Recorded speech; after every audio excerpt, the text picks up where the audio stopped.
going to show you how to pair up your left hand with your right hand.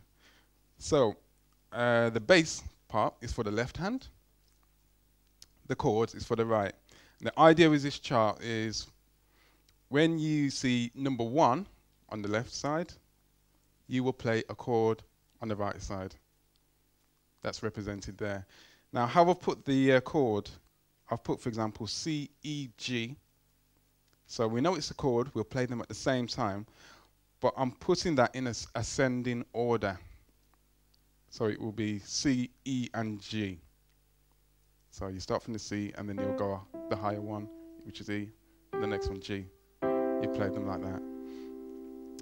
Another important rule, or general rule for chords, is that you would play your chords roughly where middle C is on the piano. What that means is where this note C is on the piano, you will find roughly where it falls in the middle of the piano. And doesn't matter on the size of the keyboard, you will have a middle C that falls roughly in the middle of the piano. And that's where your chords will be for your right hand. So you have your positioning there. And then your left hand will follow on the bottom of the piano to the left. So I'll demonstrate playing 1 with the left hand and the chord C, E, G. Okay. Because I'm pressing number 1 with the left hand, we'll just call this chord 1. So that's chord 1. Okay. Right, we'll look at chord 4, like I've got on the sheet. So we look at chord 4, which will be number F, which is number 4, with the left hand.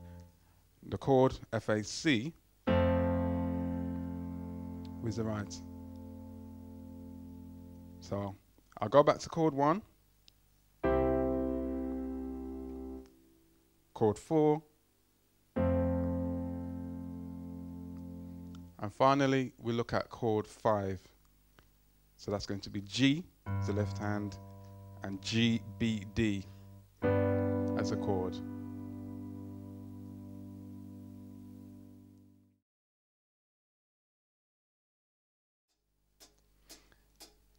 And keep playing that for me. Now, this is the golden rule with playing by ear. 2 things, counting and timing. Those things are essential for playing by ear. So I'm going to demonstrate that. The timing part is simply when I play the notes or play the chord, but it comes at the same time as a hi-hat. So if I was to play this chord when the hi-hat hits, so I naturally hit it at the same time as a hi-hat. Okay, so that's the timing bit. The counting bit is when you count how many of those sounds you can hear. And that's the important part. I'm going to give a gap of 4, so I'm going to count 4 of them each time I press the notes. So this time I'll do chord 1, chord 4, and chord 5. So I'll do it again. So it'll be 1, 2, 3, and 4, 2, 3, and 5, 2, 3, and off. 2, 3, and 1, 2, 3, and 4, 2, 3, and 5, 2, 3, and off. 2, 3, and. So I'm counting 4 each time. 5, 2, 3, and off. 2, 3, and 1, 2, 3, and 4, 2, 3, and 5, 2, 3, and off. Okay? Okay, so everyone's got the chord 1 ready? This will be fun actually, seeing this. Okay, here we go. 1, 2, 3, and then 4, then 5, and the gap. 1, 2, 3, and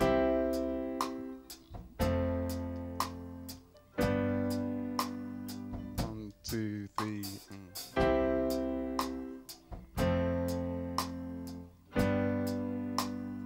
1, 2, 3, and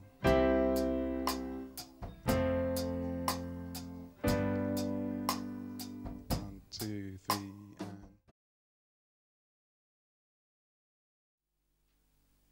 you'll notice a few things actually when we're playing.